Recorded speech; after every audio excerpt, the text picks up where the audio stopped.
You, John Fitzgerald Kennedy, do solemnly swear. I, John Fitzgerald Kennedy, do solemnly swear. That you will faithfully execute the office of President of the United States. That I will faithfully execute the office of President of the United States. And will, to the best of your ability. And will, to the best of my ability. Preserve, protect, and defend the Constitution of the United States. Preserve, protect, and defend the Constitution of the United States. So help you God. So help me God.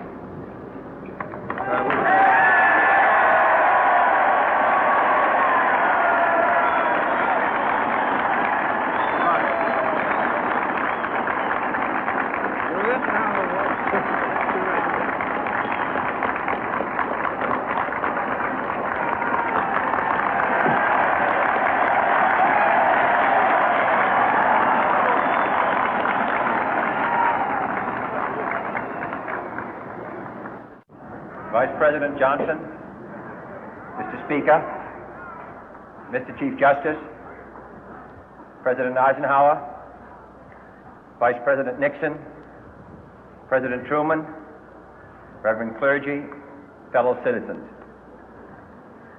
We observe today not a victory of party, but a celebration of freedom, symbolizing an end as well as a beginning, signifying renewal as well as change. For I have sworn before you and Almighty God the same solemn oath our forebears prescribed nearly a century and 3/4 ago.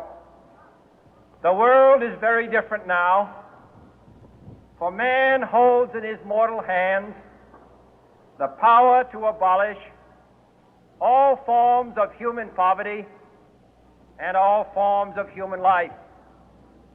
And yet the same revolutionary beliefs for which our forebears fought are still at issue around the globe. The belief that the rights of man come not from the generosity of the state, but from the hand of God. We dare not forget today that we are the heirs of that first revolution.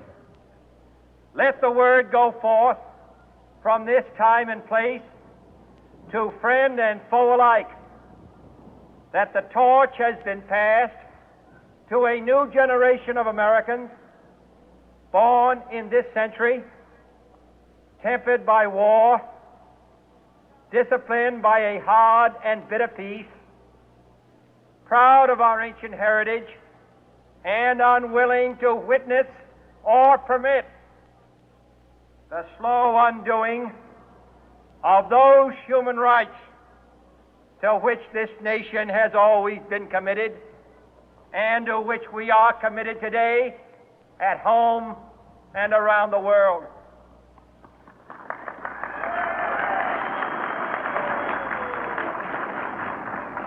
Let every nation know, whether it wishes us well or ill, that we shall pay any price, bear any burden, meet any hardship, support any friend, oppose any foe to assure the survival and the success of liberty.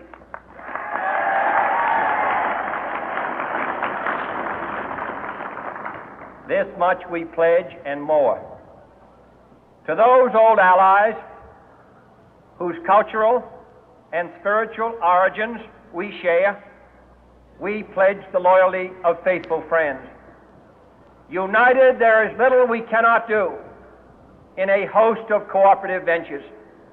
Divided, there is little we can do, for we dare not meet a powerful challenge at odds and split asunder. To those new states whom we welcome to the ranks of the free, we pledge our word that one form of colonial control shall not have passed away, merely to be replaced by a far more iron tyranny. We shall not always expect to find them supporting our view, but we shall always hope to find them strongly supporting their own freedom, and to remember that in the past, those who foolishly sought power by riding the back of the tiger ended up inside.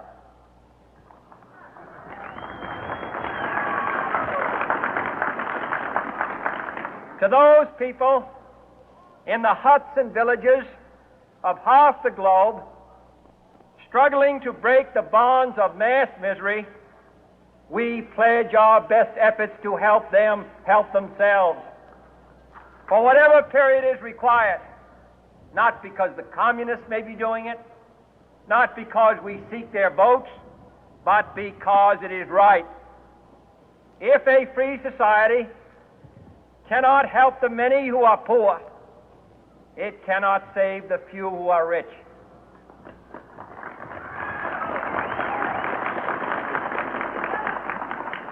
To our sister republics south of our border, we offer a special pledge to convert our good words into good deeds, in a new alliance for progress, to assist free men and free governments in casting off the chains of poverty.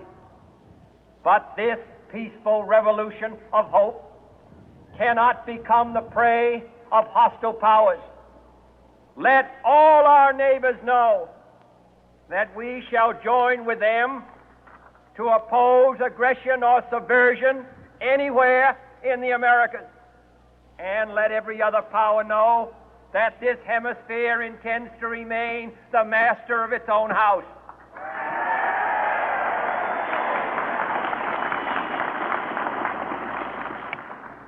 To that World Assembly of Sovereign States, the United Nations, our last best hope, in an age where the instruments of war have far outpaced the instruments of peace, we renew our pledge of support to prevent it from becoming merely a forum for invective, to strengthen its shield of the new and the weak, and to enlarge the area in which its writ may run.